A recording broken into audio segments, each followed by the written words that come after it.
શ્રી દુર્ગા સપ્તશતી અધ્યાય 13 સુરત અને વૈશ્યને દેવીનું વરદાન।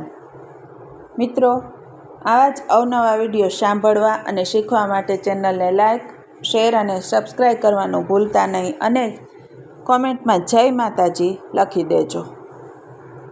ધ્યાન, જેઓ ઉદયકાળના સૂર્યમંડળના જેવી ક્રાંતિ ધારણ કરનારા છે, જેમને 4 ભુજાઓ અને 3 નેત્રો છે, તથા જેઓ પોતાની ભુજામાં પાસ, અંકુશ, વરદાયી મુદ્રા અને અભયની મુદ્રા ધારણ કરે છે, તે દેવી શિવાનું હું ભજન કરું છું।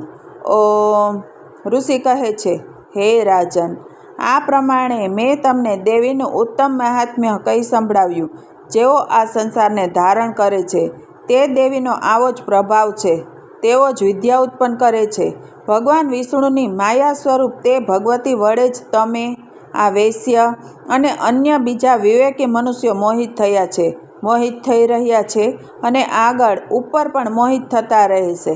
હે મહારાજ, તમે તે જ પરમેશ્વરીના શરણે જાઓ।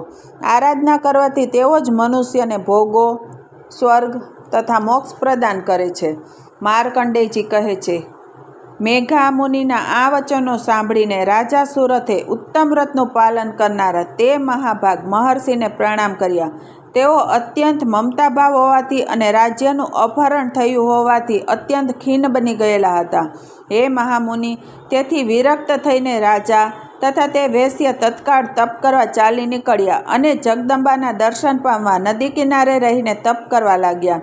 તે વૈશ્ય ઉત્તમ દેવી સૂક્તનો જપ કરતો તપસ્યામાં નિવૃત્ત થયો।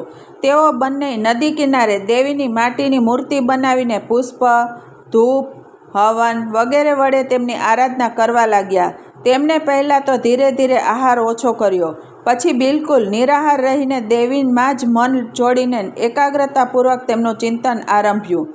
તેઓ બંને પોતાના શરીરના રક્તથી અર્ચિત બલિ આપતા રહીને સંયમપૂર્વક નિરંતર 3 વર્ષ સુધી આરાધના કરતા રહ્યા। એથી પ્રસન્ન થઈને જગતને ધારણ કરનારા દેવી ચંડિકાએ પ્રત્યક્ષ દર્શન આપીને કહ્યું।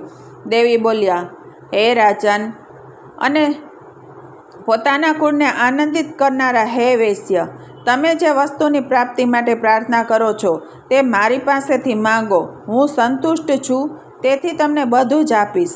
માર્કંડેયજી કહે છે, ત્યારે રાજાએ બીજા જન્મમાં નષ્ટ ન થાય તેવું રાજ્ય માંગ્યું તથા આ જન્મમાં પણ શત્રુઓની સેનાને બળપૂર્વક નષ્ટ કરીને પોતે ફરીથી પોતાનું રાજ્ય પાછું મેળવી લે તેવું વરદાન માગ્યું।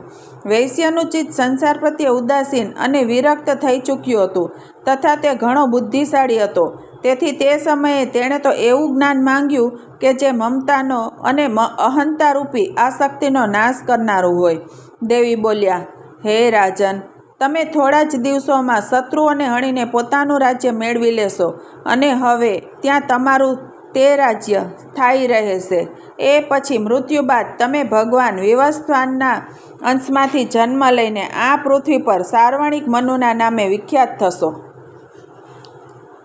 અને હે વૈશ્ય શ્રેષ્ઠ, તમે પણ જે વરદાન મારી પાસેથી મેળવવાની ઈચ્છા કરી છે તે તમને આપું છું। તમને મોક્ષ સિદ્ધિ માટે જ્ઞાન પ્રાપ્ત થશે। માર્કંડેયજી કહે છે, આ પ્રમાણે તે બંનેને મનોવાંછિત વરદાનો આપીને તથા તેમના દ્વારા ભક્તિપૂર્વક કરાયેલી પોતાની સ્તુતિ સાંભળીને દેવી અંબિકા તરત જ અંતર્ધ્યાન થઈ ગયા।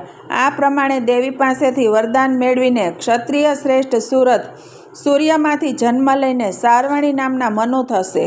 શ્રી માર્કંડેય પુરાણમાં સાર્વણિક મન્વંતર કથા અંતર્ગત દેવી મહાત્મ્યમાંનો સુરત અને વૈશ્યને વરદાન નામનો 13મો અધ્યાય સમાપ્ત।